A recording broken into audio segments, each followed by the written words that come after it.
अस्सलामुअलैकुम नाज़रीन, JN news HD के साथ मैं हूं नाइला भट्टी। नजर डालते हैं आज की अहम खबरों पर।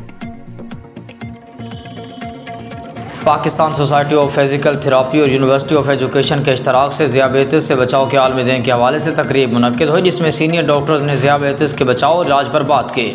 डॉक्टर वाजिद चैनल की रिपोर्ट के मुताबिक Pakistan society of physical therapy university of education के इश्तराक से ज़ियाबेतिस से बचाव के आलमी दिन के हवाले से तकरीबात हुई, जिसमें सीनियर डॉक्टर्स ने ज़ियाबेतिस के बचाव और इलाज पर बात की।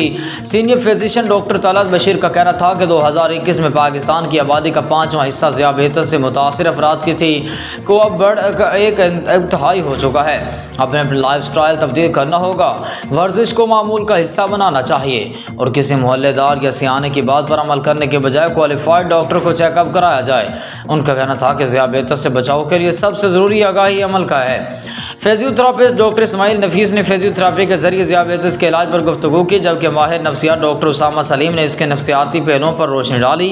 प्रिंसिपल यूनिवर्सिटी एजुकेशन डॉक्टर इसरार अहमद ने कहा कि तलबा और तलबात का ज़ियाबेतिस बारे आगाही ज़रूरी है, क्योंकि ये हर घर का मसला है। तकरीब के अख्ताम पर मेहमानों को यादगारी शील्ड्स भी पेश की गई।